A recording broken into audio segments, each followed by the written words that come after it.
yang menggunakan metodenya Rasulullah itu kok Pak Harto. Pak Harto itu kalau mengajak mendidik itu dicontoni dirinya sendiri. Bangsa Indonesia diajak kaya, dicontoni.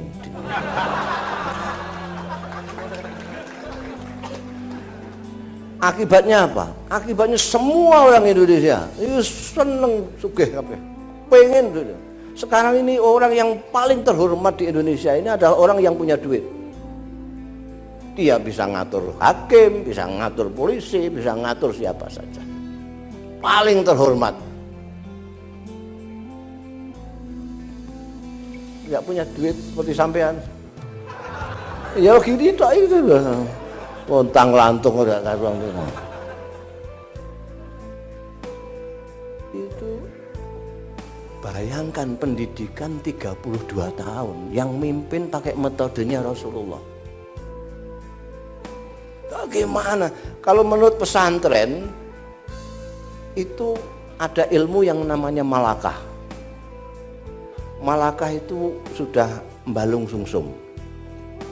Misalnya santri atau kiai yang sudah malakah ilmu nahwu, ilmu gramatika bahasa Arab. Bukan bahasa Arab itu kalau ja'a zaitun, kalau ra'aitu zaitan, kalau marartu bizaitin. Itu ada kaidahnya, ada baitnya di alfiyah segala macam. Sampean mengatakan ja'a zaitan, saya bisa menyalahkan tanpa saya menunjukkan dalilnya. Sekarang kan usumnya orang tanya dalil, karena banyak ustadz anyaran. Sisik dalilnya apa? Sokeh apa enggak gitu. Loh sudah malakah kok tanyai dalil. Ja'a Zaidan salah.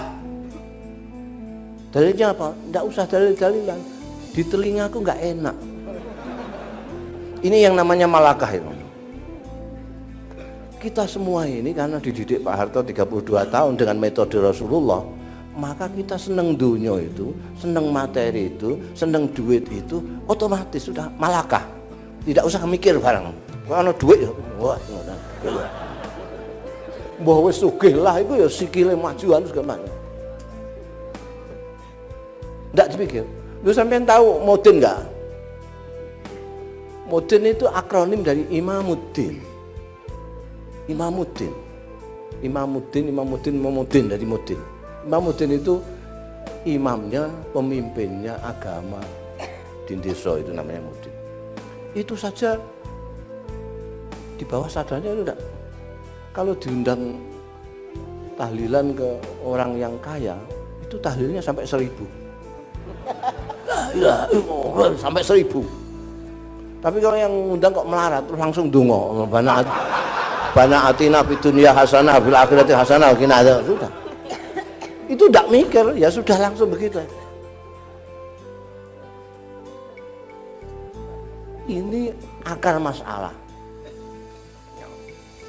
Akar masalah. Makanya saya di mana-mana, mari kita lawan seperti sampai ini, hidup sederhana. Ini contoh-contohnya orang sederhana-sederhana.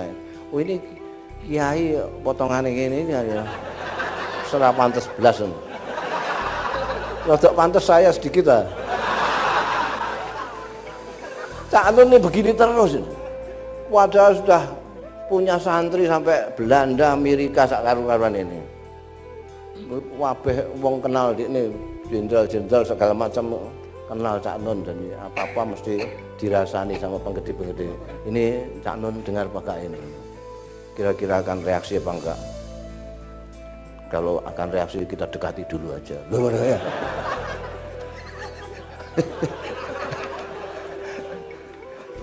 Cak Nun ya tahu tapi pura-pura enggak tahu kan. Wong Jombang ya akale akeh.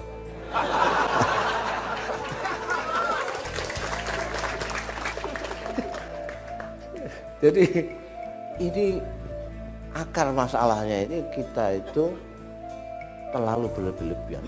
Anda kalau membaca Al-Qur'anul Karim atau menilik sunnah Rasul itu tidak boleh berlebihan. Seneng dunia ya seneng, tapi jangan berlebihan. Dalam bahasa kita sakmadil, sederhana saja.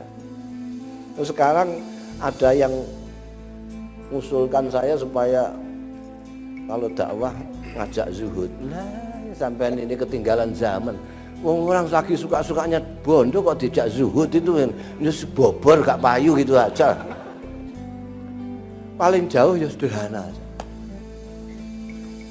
Di Al-Qur'an sampean jangan, saya sudah lama nggak pernah dalil. Itu kulu wasrobu wala tusrifu. Dalam soal makan tidak boleh berlebihan. Orang yang tidak boleh wala taj'al yadaka maghludatan mereka wala subha kulal pasti. Jadi dalam persoalan apa namanya harta itu kita tidak boleh terlalu bakhil, tapi tidak boleh terlalu boros. Apalagi itu yang semuanya itu menyuruh kita supaya jangan berlebih-lebihan. Akibatnya sudah jelas itu, coba lihat. Orang saking senangnya bondo itu sampai dia lupa bondo itu untuk apa. Hanya suka toh. Itu yang koruptor-koruptor itu kan makan sudah, minum sudah cukup, tidur sudah, istri kadang-kadang lebih dari 2. Dia cukup semua. Lu kok iseh nyolong bandane rakyat itu piye? Itu karena senang.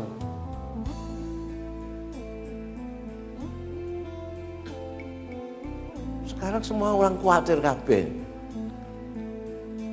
Ada apa wakil kita itu kon makili kondangan berkate digawa dhewe, padahal ongkos nekani kondangan kene sing bayar. Berkate dipangan dhewe ya ora kondo kene. Wakil sampean semua itu. Kanjeng Rasul sallallahu alaihi wasallam, ya Allah, ini kalau betul-betul datang ini senang sama sampean itu.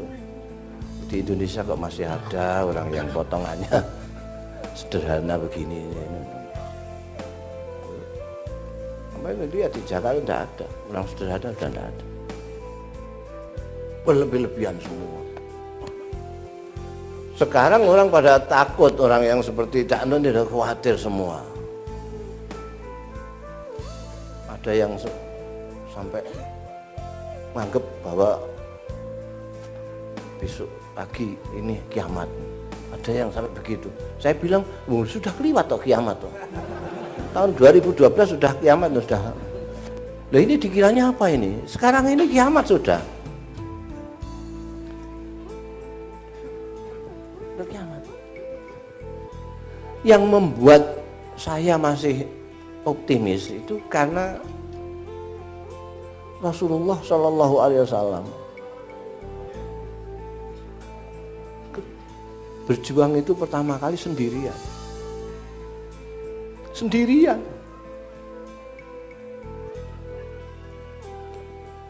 Nah sekarang Cak Nun sampai sokong sekian banyaknya. Dari Tegal, Boyolali, segala macam. Kanjeng Nabi sendirian, baru istrinya, baru kawannya. Jadi kalau lihat itu, saya masih optimis lah. Masa bergajulan kabeh lah. Masa gak ono sing sehat. Mudah-mudahan yang baik itu yang menjadi tumbal yang dilihat oleh Allah Subhanahu wa taala.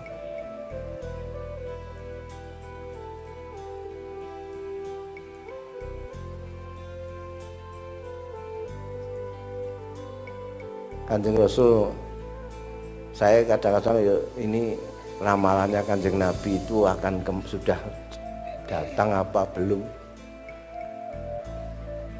Sabda beliau, badal Islamu ghariban wa sayaudu ghariban kama bada. Islam itu datang asing, sendirian. Kanjeng Nabi sendiri. sendirian.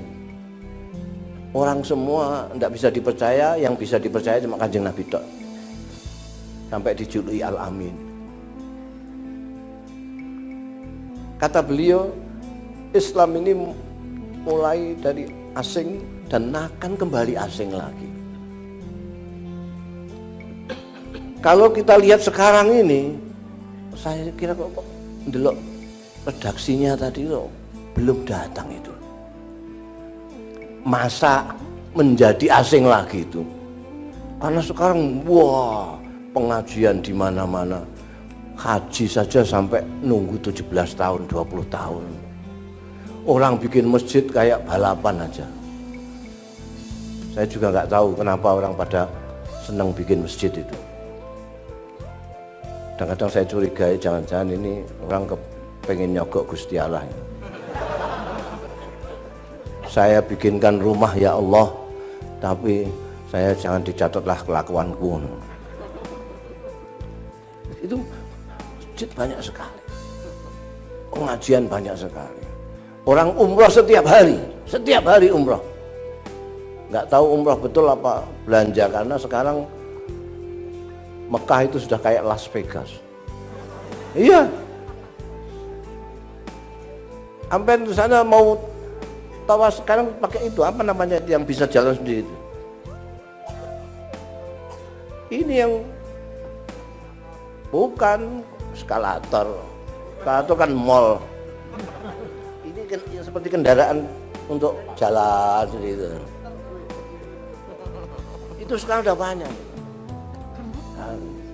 Kiri kanan itu hotel. Termasuk hotelnya Paris Hilton ada di situ. Orang ke sana itu sregep itu karena bisa fid dunya hasanah fil akhirati hasanah. Maksudnya begitu maksudnya. Bisa shopping, bisa lihat mall, engko terus tawaf. Shopping tawaf. Sekarang enggak khusyuk belas tawaf itu. Lah karena baru tawaf, Gus Mus. Foto Gus, foto. Ini piye wong tawaf kok digandeng jak foto.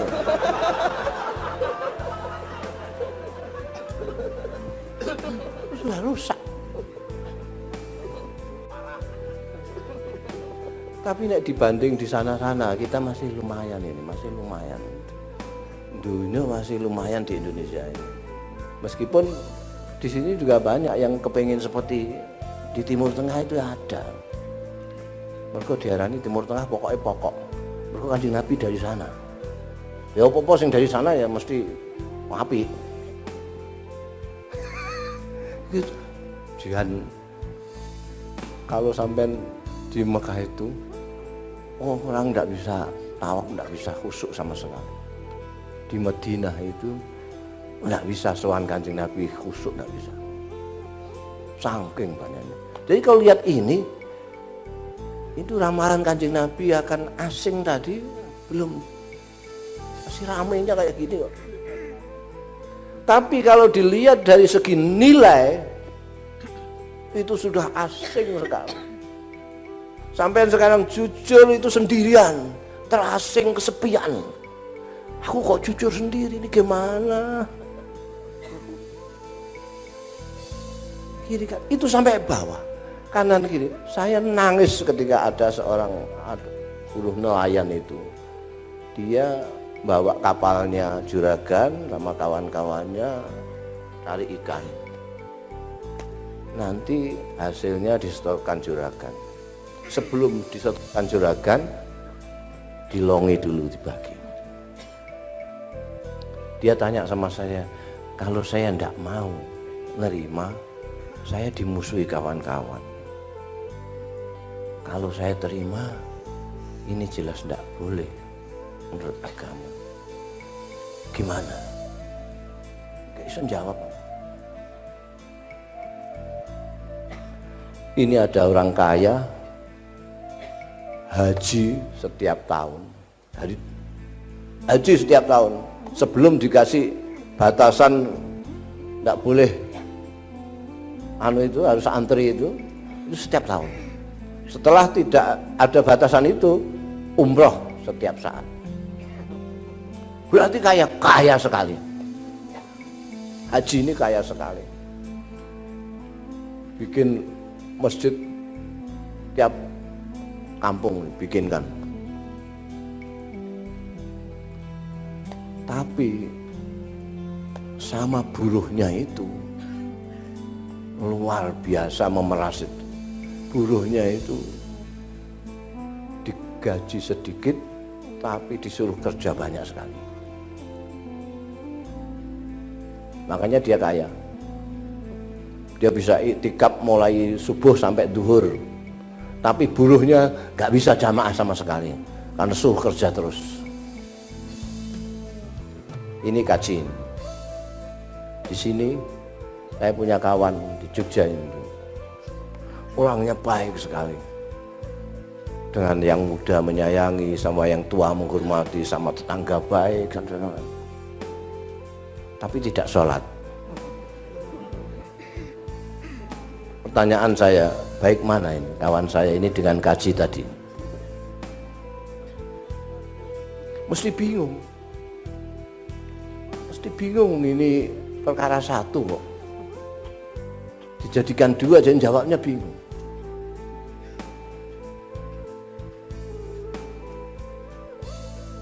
Orang itu menurut istilahnya Cak Nun itu juga kesana juga sebagai hamba, kesini sebagai khalifah. Ini dua-duanya. Nah, kita kadang-kadang kalau sudah terlalu sadar sebagai khalifah, wah itu terus semuanya dianggap makhluk enggak karu-karuan gitu. Kalau kuwasa itu kabeh dianggap ora manusa. Ini kalau khalifah. Tapi kalau terlalu sadar tentang kehambaannya, dia nggak ngapa-ngapain. Udah tengok ada yang masjid, jungkup, orang ngopeni ono rego mundak, rego mudun apa rupiah naik rupiah ora urusan. Padahal yang dibilang hamba yang soleh itu hamba yang kedua-duanya ini menjadi satu, baik kepada Tuhannya, baik kepada alam semesta dan hamba-hambanya. Sekarang ini ada yang mengerikan, ada yang merasa dia itu adalah personifikasi dari Gusti Allah. Jadi dia kalau gregetan sama orang, ini berarti Gusti Allah gregetan. Kalau dia marah, berarti Gusti Allah marah. Itu kok iso ngono iku piye sih? Kitabe mbok apa itu loh. Jadi saya pikir ini orang kayak wong Islam, tapi kok lucu. Kok wani-wanine itu menganggap dirinya kayak pangeran. Jadi kalau dia marah, ini Gusti Allah marah. Lalu sampai dipisui habis-habisan sampean. Jahanam sampean.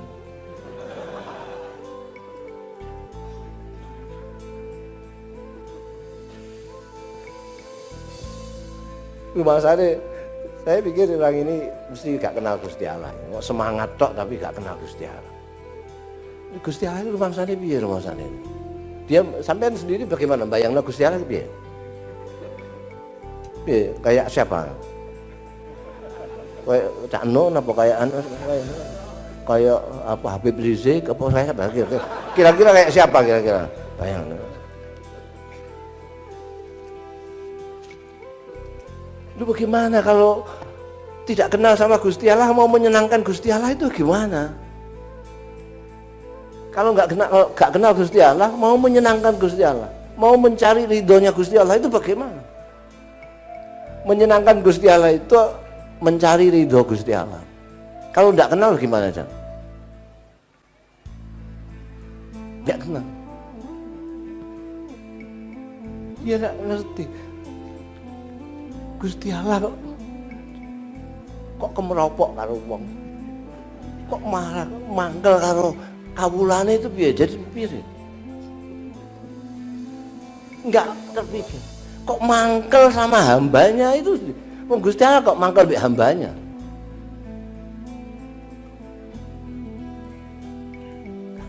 Enggak tok nalar.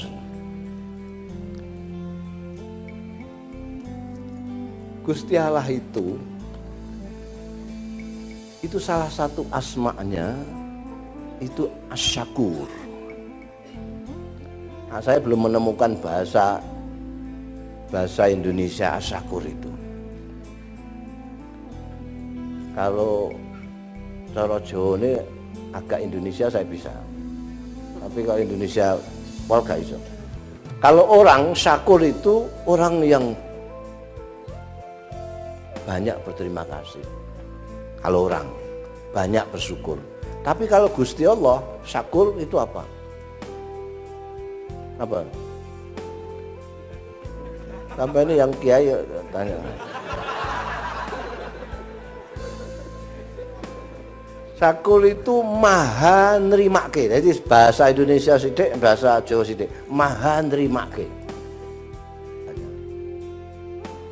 Sampean sudah berusaha, tetap sampean ngalaihim. Tidak ngalaihim tapi ngalaihim.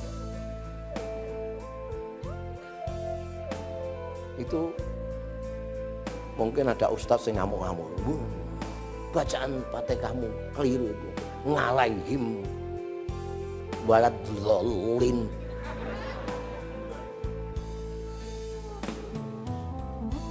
Salah-salahkan ya. Gusti Allah enggak. Gusti Allah itu syakur. Wis nisbate wong ndi kowe wong Tegal. Nisbate wong Tegal iso ngalahi wis lumayan lah.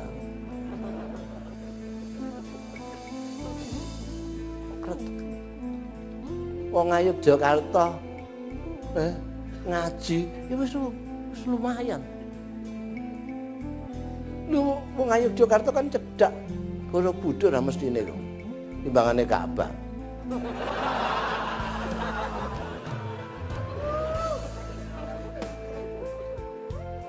Itu Gusti Allah itu syakur. Waduh, apik wis apik. Swarga. Gusti Allah itu begitu. Lah Kanjeng Nabi Muhammad sallallahu alaihi wasallam kekasihnya Allah, kekasih kita, itu manusia yang paling manusia. Karena dipilih oleh Allah untuk membawa agama bagi manusia. Orang yang keliru kadang-kadang rumangsane agama iki kanggo Gusti Allah. Iku keliru banget. Gusti Allah ndak butuh apa-apa. Ning donya iki cuma kira-kira 7 miliar orang. Itu mbambung kabeh. Gusti Allah belas ora rugi. Wong triliunan malaikat itu ada sembahyang tok ada. Jadi Gusti Allah ini agama itu untuk kita manusia.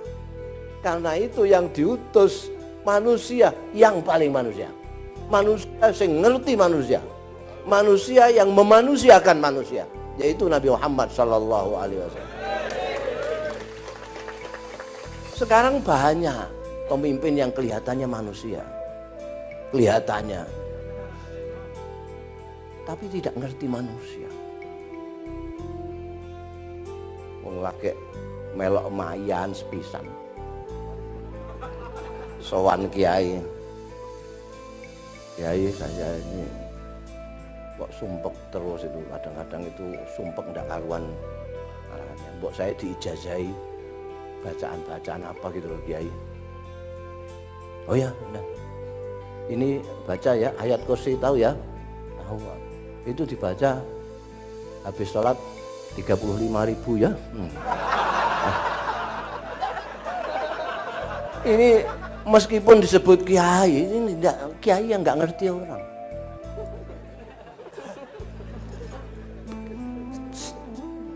Umangsane anggere wong ku ya sing kaya ndekne iku. Nek ora kaya ndekne dudu wong.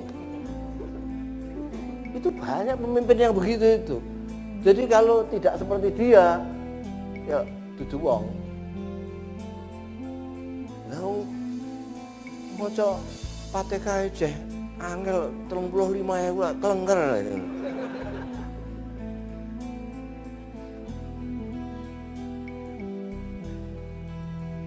Itu di pondok saya itu Kiai Khalil, Allah yarhamu ayah, kakak saya itu yang pengasuhnya. Saya ini dapat warisan aja. Kiai Khalil itu Ramadan ngimami terawih. Terawih belum selesai, santri-santri di belakang sudah gereneng-gereneng. Gereneng-gereneng tapi banter sampai imamnya krungu. Gereneng-gereneng. Wah, terawih begini ini alamat nggak sahur ini nanti. Nah, Kiai Khalil dengar. Habis terawih, lurah pondok dipanggil. Besok kamu yang imami saja. Loh, wonten napa Kiai? Alah, aku masamu gak ngerti no. Dirasani pedawan ngono, gak sahur barang ngono. Wis kowe. Besoknya lurah pondok itu yang imami. Begitu selesai terawih, orang-orang kampung yang ikut terawih itu, orang-orang tua yang ikut terawih pada sowan Kiai Khalil. Kiai, pamit Kiai. Pamit napa? Besok saya tidak terawih di sini. Loh, kenapa? Wah, ekspres di sini Kiai. Lalu pondoknya itu ngimami wala bolin amin bismillahirrahmanirrahim yasin Allahu akbar. Wala bolin nun Allahu akbar. Saya belum rukuk, imamnya sudah sujud.